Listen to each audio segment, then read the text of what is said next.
नित्य तत्व अव्यक्त आत्मा मैं हूं, वैसा अनुभव हो जाता है। फिर वो शरीर में दिखते हुए भी अनंत ब्रह्मांड में व्याप्त जाता है। दिखता है कृष्ण, राम या ब्रह्मज्ञानी इतने में, लेकिन उतने ही नहीं होते हैं। सारे ब्रह्मांडों को व्यापे हुए चैतन्य के साथ एकाकार हो जाते। ब्रह्मज्ञानी की मत कौन बखाने, उसमें परमात्मा में स्थिति पा ले कि मति का कोई तोल मोल नहीं है। ब्रह्मज्ञानी की मत कौन बखाने, नानक ब्रह्मज्ञानी की गत ब्रह्मज्ञानी जाने। ब्रह्मज्ञानी को खोजे महेश्वर, ब्रह्मज्ञानी आप परमेश्वर। ब्रह्मज्ञानी का कथ्या न जाए आधा अखर, नानक ब्रह्मज्ञानी सबका ठाकुर। देवता यक्ष गंधर्व किन्नर उसका दीदार करके दर्शन करके अपना भाग्य बना लेते। ऐसा ब्रह्म ज्ञान आप 1 साल के अंदर पा सकते। इस पद के बराबरी दुनिया की कौन सी पदवी है बताओ? 1 साल के अंदर बस लग जाए। कईयों के पास समय होता है तो श्रद्धा नहीं होती, कईयों में श्रद्धा होती है तो फिर सूझबूझ नहीं होती, किसी के पास सूझबूझ होती तो पाने की तड़फ नहीं होती। श्रद्धा भी है, सूझबूझ भी है, तो पाने की तड़फ नहीं है। कहीं कहीं पाने की तड़फ होती तो ऐसा मार्ग बताने वाला गुरु नहीं होता।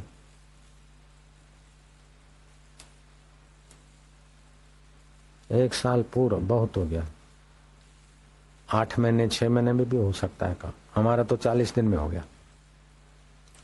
1 साल का पूरा कोर्स हुआ ही नहीं, 40 दिन में काम बन, मैक्सिमम 1 ईयर। इतना ऊंची चीज और इतना आसानी से 1 साल में ग्रेजुएशन तो नहीं होता। नारायण नारायण। लेकिन क्या करे, थोड़ा बिजनेस करे, थोड़ा इधर जाए, थोड़ा उधर जाए, थोड़े थोड़े में थोड़े ही हो जाते। पूरा लग जाए तो पूरा पूरा प्रभु आराध्या, पूरा जाका नाम, नानक पूरा पाए पूरे के गुण में, तो पूरा ब्रह्म साक्षात्कार। बहुत ऊंची स्थिति है। लेकिन ऊंची स्थिति का अनुभव करने के बाद अपने में अहम नहीं रहता कि मैंने ऊंची स्थिति का अनुभव किया।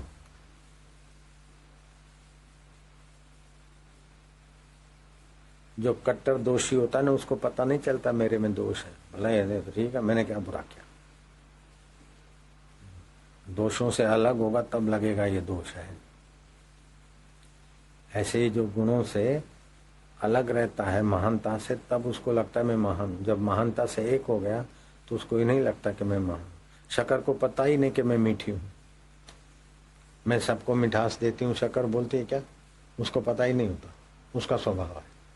ऐसे ब्रह्मज्ञानी का स्वभाव ब्रह्म स्वरूप होता है। लोग बोलेंगे हमको बड़ी शांति देते, सुख देते, कृपा करते, फलांग करते, ये दिए। लेकिन ज्ञानी को अंदर में ये नहीं होता कि मैंने इतना दिया उतना नहीं दिया। शक्कर तोलते हैं क्या, मैंने इतनी मिठाइयों को मिठास दी। सूरज नापता है कि इतने लोगों को मैंने रोशनी दी, इतने लोगों को शीतलता दी। चंद्रमा मापता है, गंगा जी मापती है कि इतना केवी गैलन मैंने वाटर दिया, केवी स्क्वायर फुट मैंने इतना पानी दिया। ऐसा होता है।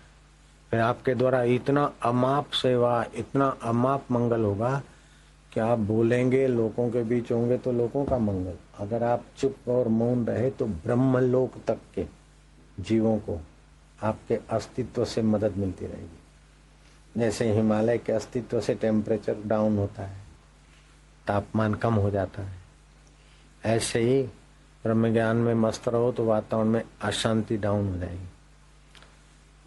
जिन देशों में ब्रह्मज्ञानी हैं उन देशों में इतनी अशांति नहीं है जितनी ब्रह्मज्ञानी रहित देशों में है।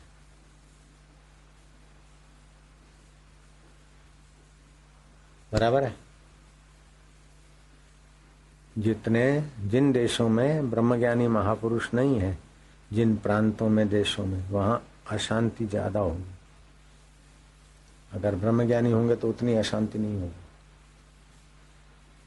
फिर भले कोई अशांत इलाके में लोग अशांत रहते हो, फिर भी सुबह सुबह उस ब्रह्म ज्ञानी का तो ब्राह्मी व्यवसों से शांतिमय सुखमय वातावरण होता है। सूर्य माप नहीं सकता कि मैं कितने लोगों को जीवन देता हूँ, शांत प्रकाश देता हूँ। ऐसे आपको ब्रह्म ज्ञान हो जाएगा तो आपके द्वारा बेमाप लोगों को लाभ होता रहेगा, बेमाप। अभी बोलते ना हम सेवा करें, बच्चों की सेवा करें, पत्नी की करें, कुटुंब, तो 4 की करके सेवा, 6 की करके मर जाना।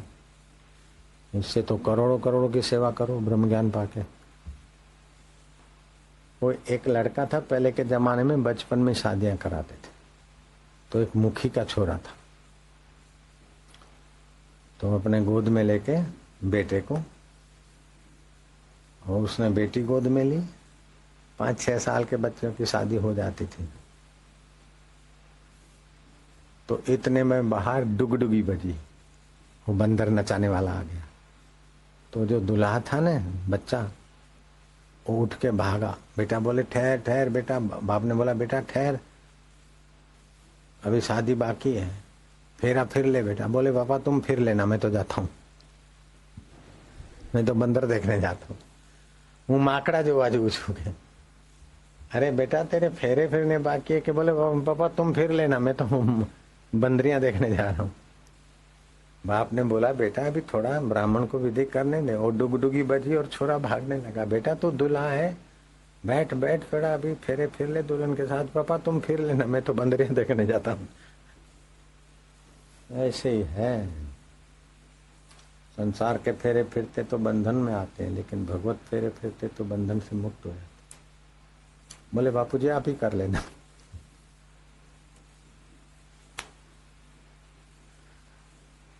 खाली 1 घंटा 80 मिनट ओमकार का जाप, 1 घंटा 80 मिनट, नहीं 180 मिनट ओमकार का जाप, 3 घंटे, 3 घंटे ध्यान, 3 घंटे योग वशिष्ठ विचार, 3 घंटे सत्पुरुष की सेवा।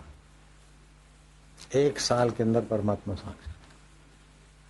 बंदरियां देख देख के 50 साल हो गए, अभी तक साक्षात्कार नहीं हुआ। 1 साल लगता तो बाप बोलता है बेटा राज दरबार में राज संभालो, और गद्दी पे बैठा और दौड़ के बंदरियां देखने जाता है। ऐसे बच्चे पर हंसी आती है तुमको, ज्ञानी को तुम्हारे पर हंसी आती। जैसे वो बच्चा, मुखी का बच्चा एक था ऐसा भोजू, लेकिन ज्ञानी के आगे तो हजारों ऐसे भोजू बच्चे। मैं जरा ड्यूटी करके आता हूँ, मैं जरा ये करके आता हूँ, मैं जरा ये कर दूं, मैं जरा वो कर दूं। नारायण नारायण नारायण। वो छोटे छोटे बच्चों की शादी हो जाती थी, तो ब्राह्मण लोग विधि कर रहे थे, इतने में डुगडुगी बजी। तो जो दूल्हा बन रहा था छोरा, वो भागा। उसका बाप बोलता बेटा बेटा ठहर जरा, शादी करनी है तेरे को, फेरे फिरने। बोले पापा तुम फिर लेना, मैं बंदरियां देखने जा रहा हूँ। बंदरियां देखने जा रहा हूँ। ऐसे ही है हमारा मन भी, मुखियों का मुखी परमात्मा है, उन्हीं के हम संतान हैं। शादी माना शाद आबाद रहने वाली यात्रा करने को गुरु कराते हैं, लेकिन थोड़ी दिन साधना बधा के फिर अपने अपने घर भाग गए। बाकी का गुरु जी तुम करते रहना। चलो ठीक है। जैसे शादी 10 बार नहीं की जाती, 1 बार में ही निपट लेना होता है। ऐसे ही साधना में लगे तो 1 बार ही निपटारा कर लेना चाहिए। थोड़ी वेदी अभी पढ़ी, आधी वेदी फिर 2 साल के बाद, फिर 1 फेरा अभी फेरा, दूसरा फेरा 1 साल के बाद फेरा, तीसरा फेरा 2 साल के फिर कहीं चले गए, फिर 5 साल के बाद 1 फेरा फेरा। तो शादी है कि बड़ा मखोल है। माइयाँ भी जानती है कि भोजन में सातत्य होता है तो भोजन बनता है। अभी गैस जलाया, 1 घंटे के बाद फिर तपेली रखी, दूसरे घंटे के बाद पानी डाला, तीसरे घंटे के बाद सब्जी डाली, तो गैस भी चट, सब्जी भी चट, समय भी चट। कंटिन्यूटी चाहिए। ऐसे ईश्वर प्राप्ति में सातत्य चाहिए। ऐसा कभी होता है कि गैस जला दिया, फिर 1 घंटे के बाद तपेली रखो, फिर 1 घंटे के बाद तपेली में पानी डालो, फिर 1 घंटे के बाद तपेली में सब्जियां डालो, फिर 1 घंटे के बाद मसाला डालो, फिर 1 घंटे के बाद घी डालो, तो सब्जी हाथ में आएगी कि दूसरा कुछ हाथ में आएगी? कहीं ईश्वर प्राप्ति में भी ऐसा तो नहीं हो रहा है?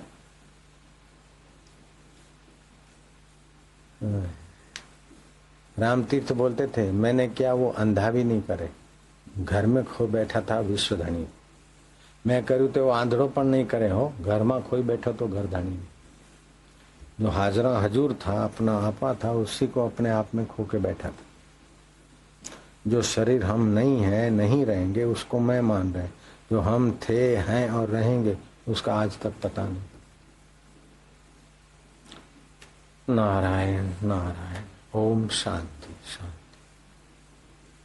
आप बोलते रहो, हम तो सत्संग प्रूफ हो गए।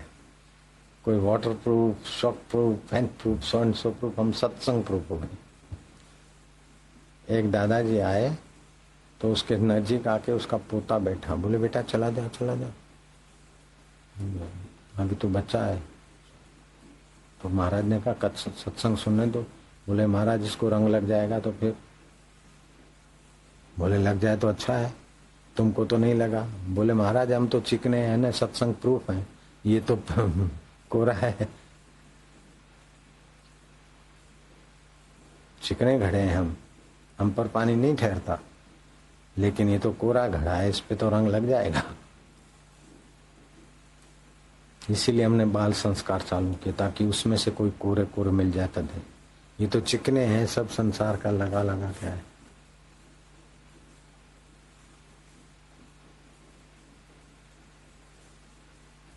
कई कोटेशन चढ़े, शुगर कोटेड गोलियां होती ना, यहाँ संसार कोटेड व्यक्ति हो गए।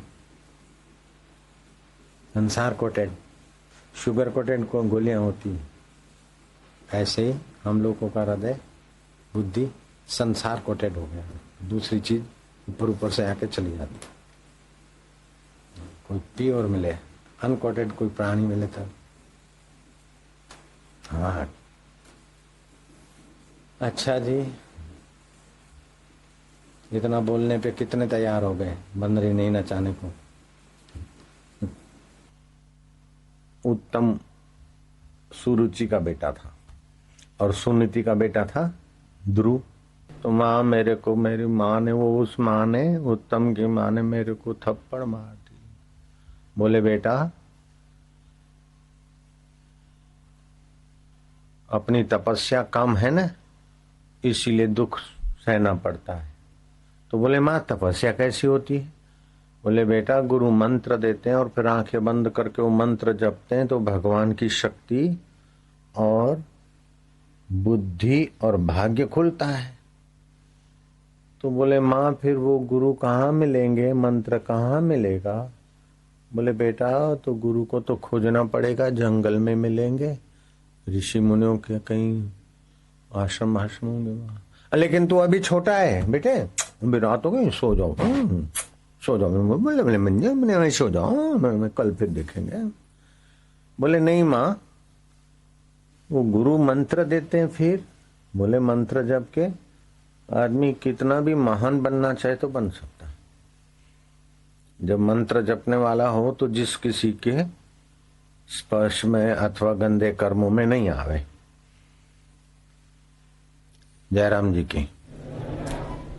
तो जो नीच कर्म करते हैं, एक छोरा नीच कर्म किसी से सीखा तो वो 10-20 छोरों को तबाह कर देता है। तो बेटा जो नीच कर्म करते या जो छोरे हाथ लगाते या इधर ऐसा कुछ करते तो उनसे दूर रहना, नहीं तो अपनी शक्ति का ह्रास होता है। समझते बेटे, तुम समझ रहे? और जो कोई गंदे चित्र देखता है या लड़कियों के चित्र देखता है, ऐसे छोरे को तू नीच समझना, दुष्ट समझना। लेकिन जो भगवान के सामने जप करता है, ध्यान करता है, ऐसे लड़के महान बनते। समझ गए बेटे?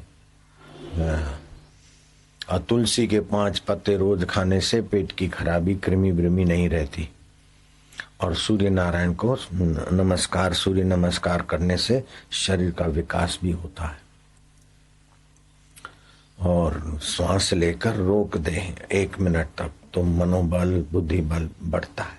लेकिन जितने प्राणायाम करे उतने रोज करे। ऐसा नहीं कि एक दिन 15 किए दूसरे दिन 9 कर दिए, नहीं, 6 कर ले, फिर 1 महीने के बाद 7 8। तो ऐसा सब गुरु सिखाते हैं। किसको बोला माँ ने? माँ ने किसको बोला? ध्रुव को। अच्छा बेटा अभी तो तू छोटा है ना, 5 साल का है, सो जाओ मैंने। तो माँ फिर वो गुरु सिखाते हैं। तो ऐसा करने से माँ क्या होता है? बोले फेफड़ों की शक्ति बढ़ जाती है, पाचन तंत्र बढ़ जाता है, और आदमी जो भी चाहे उतना महान हो सकता है, भगवान को भी प्रकट कर सकता है। मंत्र में इतनी शक्ति होती, लगातार जपे तो बोले माँ मेरे को ऐसा गुरु कहाँ है बताना। बोले बेटा अभी नहीं, सो जाओ, छोटा है ना, जंगल में जाएगा, शेर होते हैं। लेकिन माँ जो भगवान के रास्ते चलता तो भगवान मदद भी करते हैं। हाँ बेटे करते तो है, लेकिन अभी सो जा।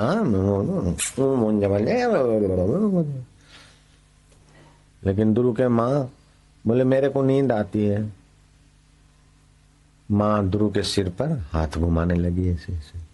माँ प्यार करती है ना, तुमको तो पता होगा। माँ हाथ घुमाती है ना सिर पे, अच्छा भी लगता है।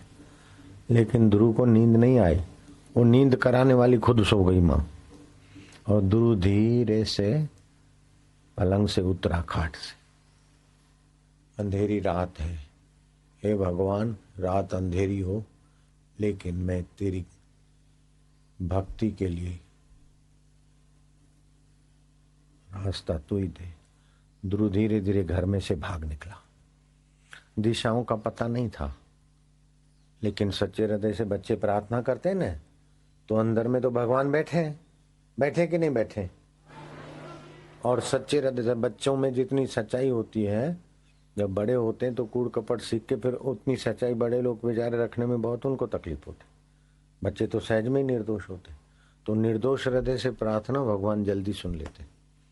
तो ध्रुव को प्रेरणा मिलती गई। ध्रुव भागता गया, चलता गया, सारी रात जंगल की पगडंडी से चलता गया। जब सुबह हुआ तो किसी नदी के नजीक ध्रुव ने अपना कुल्ला बुल्ला किया, सूर्य नारायण को प्रणाम किया। सूर्य नारायण के सामने आंख नहीं लड़ाई जाती, आंख बंद करके प्रणाम किया, हाथ ऐसे करके, ओम सूर्याय नमः, तुम बुद्धि के देवता हो, ओम सूर्याय नमः, तुम ज्ञान के प्रकाश। ऐसा किया, ऐसे करके आंखों को घुमा दिया। बस इतने में देव ऋषि नारद आ गए। कौन आ गए? तो नारद जी ने बोला बेटे तुम रात भर कहाँ से चल के आए हो? बोले मैं राजमहल का त्याग करके गुरु की खोज के लिए जंगल में आया हूं। तो बेटे अभी तो तुम 5 साल के हो, अभी क्या करोगे गुरु मंत्र? बोले महाराज जी लकड़ियां जलाते ना, मेरी माँ चूल्हा रोटी करती है तो बड़ी बड़ी लकड़ी को तो आग देर से पकड़ती है, पहले छोटी छोटी लकड़ियां डालती तो छोटी को आग जल्दी पकड़ जाती। इसीलिए छोटे जीवन में बचपन में कुकर्म भी जल्दी पकड़ लेते हैं, शुभ कर्म भी जल्दी पकड़ लेते हैं, और कभी कभी तो छोटे छोटे बच्चे भी जल्दी मर जाते हैं। तो कल किसने देखी है? इसलिए मेरे को गुरुजी आप मंत्र दो। बोले बेटा अभी तू छोटा है, तू तो राजा का बेटा है। बोले राजा का बेटा तो इस जन्म में हुआ, अगले जन्म में न जाने किसका बेटा था, घोड़े का बेटा था कि हाथी का बेटा था कि गाय का बेटा था, कई जन्म हो गए। सचमुच में तो ये जीवात्मा परमात्मा का बेटा है ना? तो ये परमात्मा को पाने का मेरे को आप मंत्र दो। तो नारद जी बड़े खुश हुए। नारद जी ने सोचा कि इतना 5 साल का लड़का और कितनी अक्कल अच्छी, क्योंकि उसकी माँ सत्संगी थी। माँ का नाम था सुनीति और उसकी दूसरी माँ का नाम था सुरुचि। जिसको संसार में रुचि खूब है उसका नाम सुरुचि, और जिसकी बुद्धि में नीति है, धर्म है, वो है सुमति। जिसकी श्रेष्ठ मति है। तो श्रेष्ठ मति वाली माता का बेटा तो श्रेष्ठ बात जानेगा न, नहीं जानेगा। सीधे बैठो गर्दन सीधी करके। तो ध्रुव किसका बेटा था? सुमति का। किसका बेटा था? ध्रुव की सगी माँ का नाम था सुमति और सौतेली माँ का नाम था सुरुचि। तो सौतेली माँ का बेटा का नाम था उत्तम और ध्रुव की माँ का सुमति के बेटे का नाम था ध्रुव। समझ गए? तो ध्रुव को माँ ने ऐसी सत्संग की बातें बताई थी तो ध्रुव ने नारद जी को हाथ जोड़ के प्रार्थना की कि महाराज मेरे पर कृपा करो, मेरे को गुरु मंत्र दो और कैसे जपना है ये भी सिखाओ। तो ध्रुव को नारद जी ने अंदर से तो खुश थे लेकिन बाहर से परीक्षा लेने के लिए कहा तू जा खाओ पियो खेलो, अभी तो खेलने की उम्र है, अभी क्या मंत्र लेना, जब बड़े हो जाओ बूढ़े हो जाओ तब राम राम करना। बोले नहीं महाराज, बचपन में जो पा सकते हैं वो बुढ़ापे में नहीं मिलता है, बचपन में जो साधना से कमाई होती है वो बुढ़ापे में नहीं हो सकती। तो नारद जी फिर खुश हुए। फिर नारद जी ने कहा कि देखो ध्रुव, दाएं नाक से श्वास लो,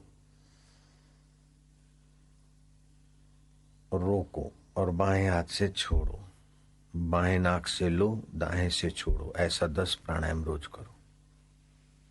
और फिर दूसरी भी विधि बताई।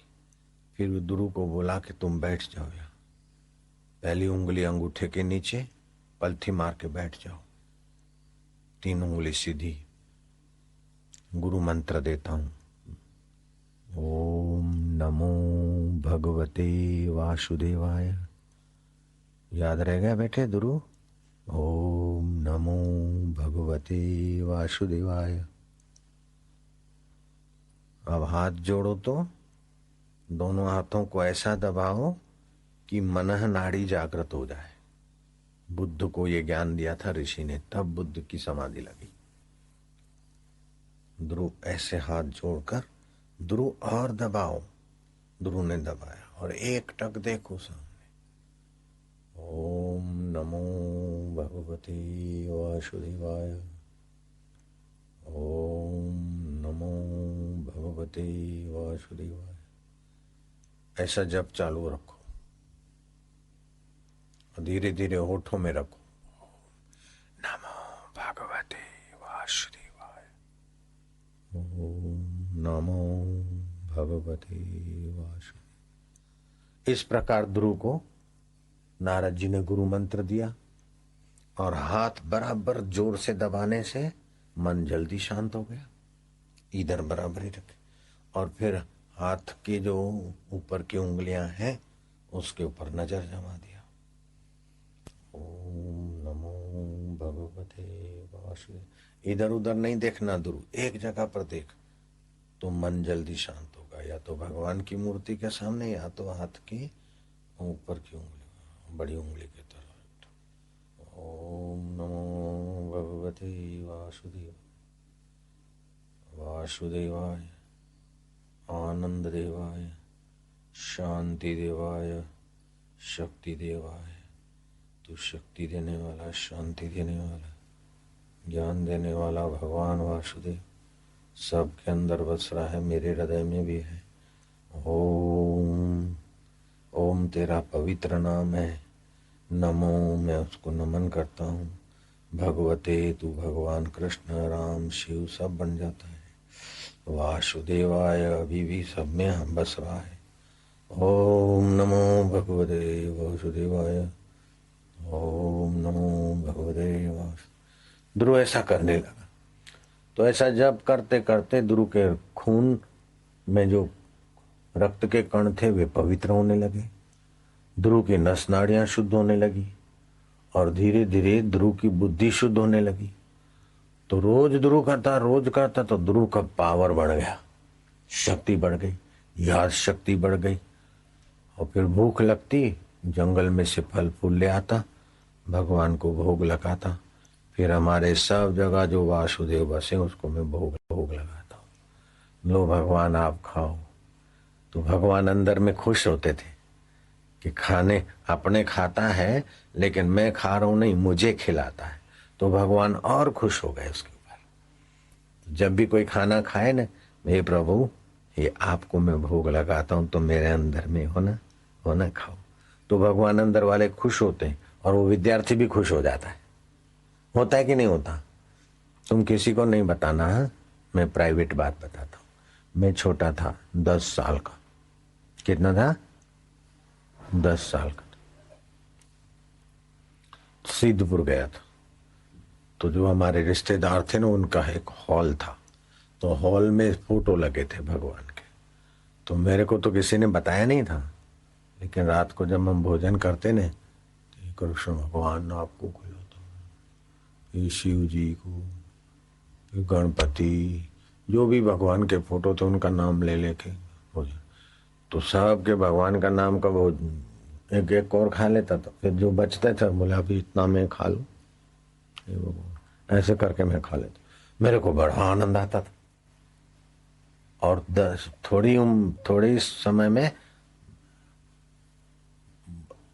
कुछ चमत्कार होने लगे। माई भागी, 2 बेटे, पुत्र जेल में, बोले आंसू सुख पावेंगे, निर्दोष छूट जल्दी आवेंगे। बेटे घर आए, बेटे घर आए, माँ भागी, आंसू मल के पाए लागी। तब हम 11 साल के थे। तो माया आई, वो लोग मेरे को प्रणाम करने लगे कि तुम जो बोलते हो सच्चा हो जाता है। तो मैं बोलता हूँ वो सच्चा नहीं हो जाता। मैं जब भगवान का ध्यान करता हूँ तो भगवान ही मेरे द्वारा बोलते, तभी सच्चा होता है। ठीक है ना? तो भगवान को भोग लगाने से मेरे को कितना फायदा हो गया? नहीं हुआ फायदा? बहुत लाभ हो गया ना। तो तुम लोग भगवान को भोग लगा के खाने का जो पक्का इरादा करते, हाथ ऊपर करो। अभी जो भी खाएंगे भगवान आपको भोग लगाते, ऐसा करोगे तो हाथ ऊपर करो। अभी पंचगव्य पियोगे तभी भी भगवान को भोग लगाता हूँ, हे प्रभु तुम्हारे को अर्पण करता हूँ, ऐसा करोगे? ठीक है। कि यहाँ आवाज शोरगुल होता है ना, जाके मधुवन में तपस्या करो। तो ध्रुव मधुवन में जाकर ये जप करने लगा। धीरे धीरे ध्यान लगने लगा तो उसकी भूख प्यास भी कम हो गई, उसकी शक्ति बढ़ गई। तो देवता लोग आए, ध्रुव ध्रुव तुम्हारी भजन की शक्ति बढ़ गई, हम विमान लाए, बेटे बैठो और तुमको स्वर्ग का सैर कराए। ध्रुव ने ओम नमो भगवते वासुदेवाय, भगवान के ध्यान में तल्लीन। देवताओं ने देखा तो इसको तो स्वर्ग की भी पड़ी नहीं है। देवता चले गए। फिर दैत्यों ने देखा, देखें अब इसकी भक्ति दृढ़ हुई कि नहीं, चलो इसके सामने खड़े हो जाओ, डरावने आवाज करो। भयंकर आवाज करने लगे।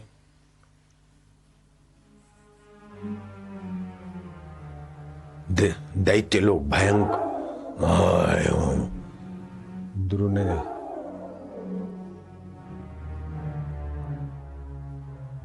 नमो भगवते वासुदेवाय, ओम नमो भगवते वासुदेवाय आवाज होते रहे और इसका मंत्र चालू। तो दैत्य लोग डराने को आवे लेकिन नजीक नहीं आ सकते थे क्योंकि मंत्र का प्रभाव था। और दैत्य वैत्य सब भाग गए।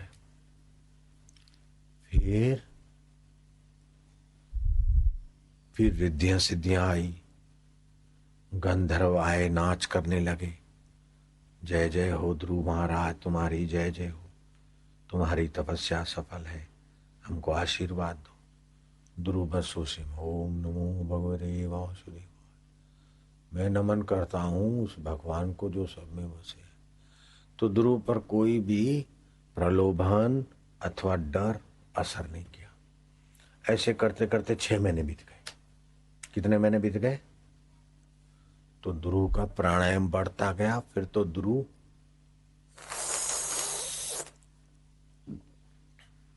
काक मुद्रा करके खाली हवा पी लेता था। फल फूल सब छोड़ दिया। पत्ते खाकर फिर जीता था, वो भी छोड़ दिया, खाली हवा पी के जीता था। ऐसे मेरे को भी महात्मा मिले, खाली हवा पी के ध्यान में बैठे। 137 वर्ष के थे। इसको काक मुद्रा बोलते हैं। जीभ को गोल घुमा दिया,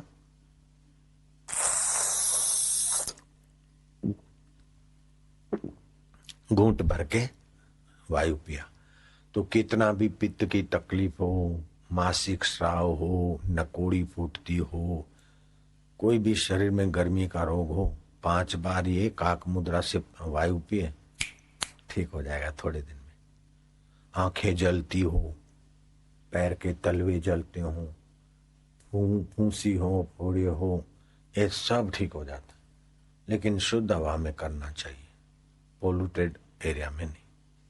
तो 5 करे, फिर 6 करे, ऐसे 10 कर ले, पेट की खराबियां गायब हो जाएगी वायु भक्षण से और स्फूर्ति रहेगी।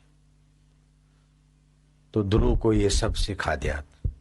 तो ध्रुव वायु पी के रहता था, तो वायु पी के रहा तो ध्रुव की ऐसी तपस्या हो गई कि त्रिलोक में कंपन हो गया, अव्यवस्था हो गई। एक बच्चा इतना तप करे तो देवता लोग भगवान के पास गए कि ध्रुव ने ऐसा तप किया है कि उसकी तपस्या से त्रिलोकी में तपन हो रही है, आप जल्दी जाओ प्रभु और ध्रुव को वरदान देकर उसको तपस्या बंद कराने की कृपा करो। भगवान ने कहा ध्रुव सभी का भला चाहता है, ध्रुव के मन में किसी के लिए नफरत नहीं है, जो नफरत करता है उसी से दूसरे लोग नफरत करते हैं, मैं जाता हूं। तो भगवान आए, लेकिन ध्रुव तो अब बाहर देखना बंद हो गया, अब तो जिसका ध्यान करता वही मूर्ति भगवान की दिखने लगी, और अब बोलने की भी जरूरत नहीं, अंदर से ही चलने लग गया। ओम भगवते वासुदेवाय, ओम नमो भगवते वासुदेवाय। बाहर से नहीं, होठों से भी नहीं, हृदय से खाली, और कभी बोले कभी उस वासुदेव में शांत हो जाए। भगवान ने देखा कि मैं आके खड़ा हूं तभी भी ध्रुव आंख नहीं खोलता, तो भगवान ने योग शक्ति से ध्रुव के चित्त में जो ध्यान था वो खींच लिया, तो ध्रुव की आंखें खुली, देखा तो भगवान साकार खड़े। ध्रुव ने प्रणाम किया।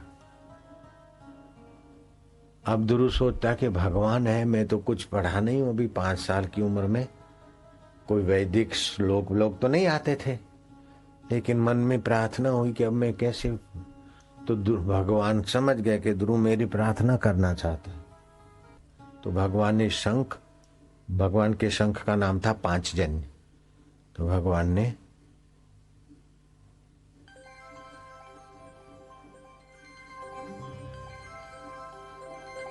ध्रुव के गाल पे लगा दिया। सारी विद्याएं, सारे शास्त्र 5 साल के ध्रुव और स्तुति करने लगा। एक अभी तक भागवत में लिखे हैं वो श्लोक, 5 साल के ध्रुव ने जो श्लोक बोले भागवत में लिखे, भगवान की स्तुति की।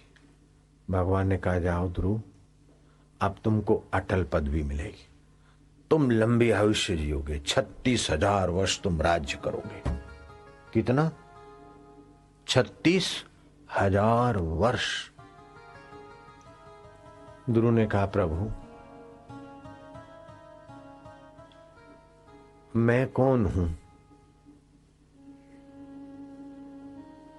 ये 36,000 वर्ष का राज्य करने के बाद भी तो मैं मरूंगा। भगवान ने कहा बेटा तू नहीं मरेगा, शरीर मरेगा। तो प्रभु मैं कौन हूं? बोले तू अमर आत्मा है। तो प्रभु उसका दर्शन अनुभव कैसे हो? बोले ध्रुव जाओ, मेरा आशीर्वाद है, तुमको संत मिलेंगे, तुमको संत मिलेंगे, आत्म साक्षात्कार। ध्रुव भगवान को प्रणाम करके जब राज्य में लौटा तो उसके बाप उत्तानपाद ने ध्रुव को गले से लगाया। बेटा जो हम नहीं कर सके वो तू कर, जो हमने नहीं पाया वो तूने पाके दिखाया। सच कहा गया कि बचपन में हृदय कोमल होता है, उसमें कुसंग आया तो वो बच्चे कुकर्मी हो जाते हैं, और सुसंग आया तो सुकर्मी हो जाए, और सत्संग आया तो वो बच्चे महान आत्मा हो जाते और अपनी 21 पीढ़ियां तार लेते हैं। बेटे साधो साधो साधो साधो। ध्रुव थोड़ा बड़ा हुआ, उत्तानपाद राज्य देकर जंगल में चला गया। ध्रुव राज्य करने लगे, लेकिन रोज सुबह उठते ओम नमो भगवते वासुदेवाय। सारा जगत उस ओम स्वरूप भगवान वासुदेव से ओतप्रोत है। मैं किसी से अन्याय नहीं करूं, पक्षपात नहीं करूं, और माया की किसी वस्तु में मैं फंसूंगा नहीं, क्योंकि भगवान ही सत्य है, सार है। ओम ओम, वो मेरे आत्मा है। ओम ओम, वे आनंद स्वरूप है। ओम ओम, वे मेरे हृदय में है, सभी के हृदय में है। ओम ओम, सभी की आंखें उस भगवान की सत्ता से देखती है। ओम ओम, सभी के कान मेरे परमात्मा की सत्ता से सुनते हैं, इसीलिए कटु वचन नहीं बोलूंगा। ओम ओम ओम ओम आनंद, ओम ओम शांति, ओम ओम ओम ओम ओम ओम ओम ओम ओम ओम ओम ओम ओम ओम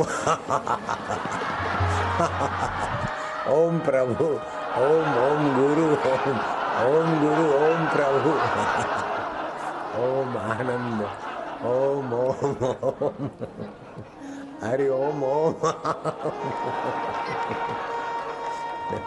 ओम ओम ओम ओम आनंद, ओम ओम ओम ओम ओम आनंद, ओम आनंद, ओम ओम शांति, ओम परमात्मा का सुख। प्रभु मैं तुम्हारा, तुम मेरे हो ना, हो ना, है ना। ऐसा खुश होकर भगवान के ध्यान का रस पान करके ध्रुव राज्य करते थे। तो ध्रुव के मंत्री भी अच्छे हो गए, ध्रुव का दर्शन करने वालों की बुद्धि भी अच्छी होने लगी, और महाराज ऐसा ऐसा सुंदर राज्य चला ध्रुव का। लेकिन ध्रुव अपने खास मंत्री जो थे ना, अच्छे कमर सीधी, हाँ, जो झुक के बैठते ना वो महान आत्मा नहीं बनते जल्दी, ऐसे सीधे बैठे तो शक्ति ऊपर को आए। तुम जांच करना, कोई संत महात्मा मिले राज्य में तो मुझे खबर करना। तो एक दिन नारद, वामदेव, संत कौन थे महाराज? वामदेव और दत्तात्रेय। दत्तात्रेय भगवान का नाम सुना है? तो वो दत्तात्रेय महाराज और वामदेव घूमते घामते ध्रुव के राज्य में पहुंचे। तो मंत्रियों ने जाकर कहा कि एक महापुरुष दो आए। तो ध्रुव ने पूजा की थालियां ली, फल फ्रूट आदि लिया, रथ में बैठ के जहां महापुरुष जंगल में आए थे, रथ दूर रखा, जूता उतारा, कुल्ला किया, और वो पूजा की थाली अपने हाथों से लेकर नजीक से महापुरुषों को देखा। लेकिन वो महापुरुषों को कोई ऐसा चिन्ह नहीं था कि ये सन्यासी हैं, कि त्यागी हैं, कि वैरागी हैं, कौन से पंथ के हैं।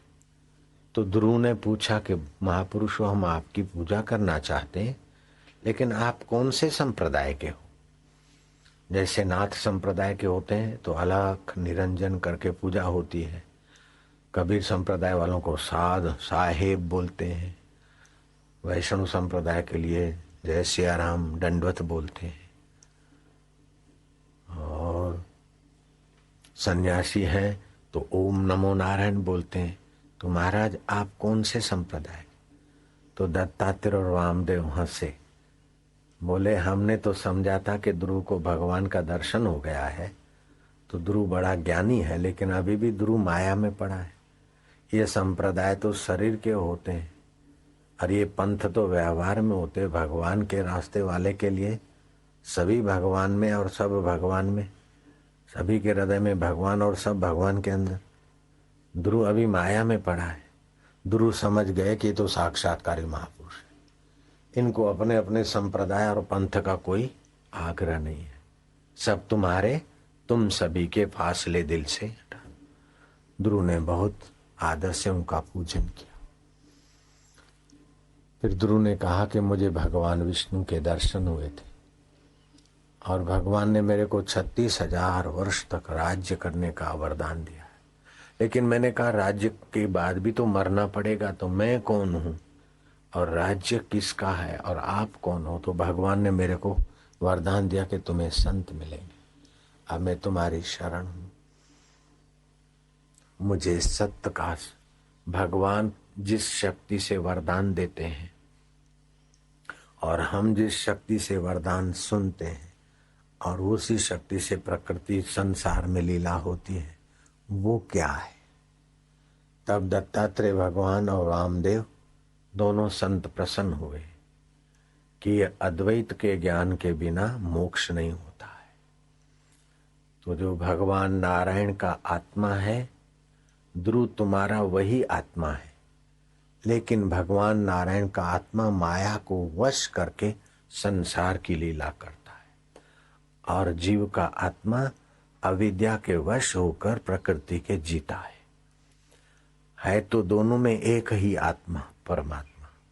जैसे कांच की केबिन में जो आकाश है, वही आकाश घड़े में है, लेकिन घड़े का आकाश घड़े के अंदर ही है, बाहर ओतप्रोत उसका इतना प्रभाव नहीं पड़ता।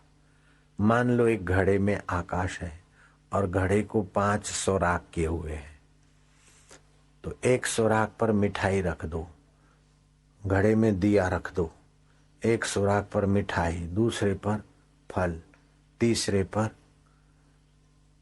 सुगंधित फूल, चौथे पर कोई दिव्य औषधि और पांचवें सुराख पर नारियल रख दो, तो दिए का प्रकाश पांचों को प्रकाशित करेगा। ऐसे ही आत्मदेव नाक के द्वारा सुगंध का प्रकाश करती है, आंख के द्वारा रूप का प्रकाश करती है, कान के द्वारा आवाज सुनता है, नहीं सुनते हैं, और त्वचा के द्वारा स्पर्श का मिलता है, जीभ के द्वारा स्वाद आता है। तो यही आत्मा की चेतना है ना। तो इसमें ज्ञान स्वरूप है, भगवान भी ज्ञान स्वरूप है, जीवात्मा भी ज्ञान स्वरूप है। भगवान भी चेतन है और जीव भी चेतन है। भगवान आनंद स्वरूप है, जीवात्मा भी आनंद स्वरूप है। इसीलिए तो जीवात्मा को खुशी होती है ना कभी कभी, लेकिन जीवात्मा अपने को जानता नहीं है और परमात्मा अपने को जानते। तो अभी तो अपने को जाना कर मैं कौन हूँ, ये आत्मा और परमात्मा एक है। तो इस प्रकार का ज्ञान देकर महापुरुषों ने उनको बोला कि इसका सुन लिया, अब इसी बात का मनन करो और इसी में समाधिस्थ हो जाओ, तो जो भगवान का आत्मा है वही तुम्हारा आत्मा रूप में तुमको अनुभव होगा। ध्रुव को दिव्य ब्रह्म ज्ञान मिला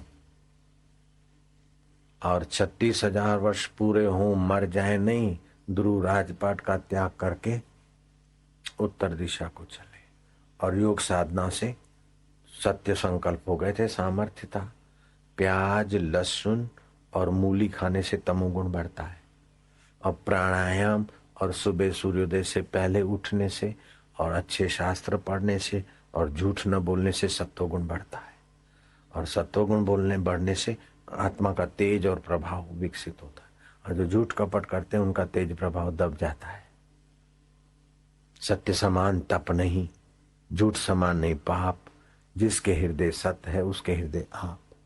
तो ध्रुव ने संकल्प किया और ऐसे ध्रुव पहुंच गए कि महाराज सप्तऋषियों के बीच ध्रुव का स्थान है। आज भी कोई बोलते मेरा ध्रुव संकल्प है, ध्रुव ने जैसे निर्णय किया ऐसा ही मेरा संकल्प।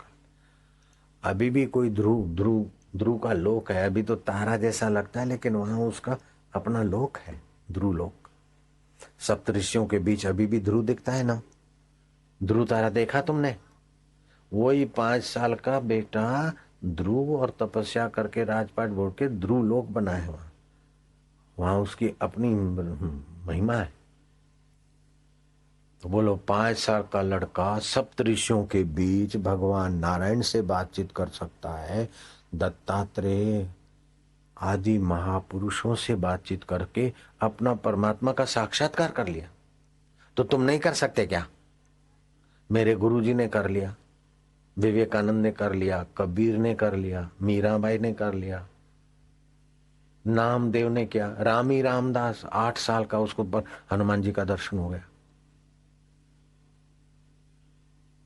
तो क्या तुम चाहो तो रोज एक एक 2 5 मिनट भगवान के सामने, गुरु के सामने एक टक बैठ के नहीं देख सकते? तो उससे तो याद शक्ति भी बढ़ेगी, और फिर जब करेंगे तो रक्त के कण भी बढ़िया होंगे। तो तुम महान बन सकते हो कि नहीं बन सकते? लेकिन जो गंदे छोरे हैं या गंदी आदत वाले हैं, उनकी बातों में आने से महान बन सकता है क्या कोई? जो झुक के बैठे हैं ऐसे, वो महान नहीं बन सकते।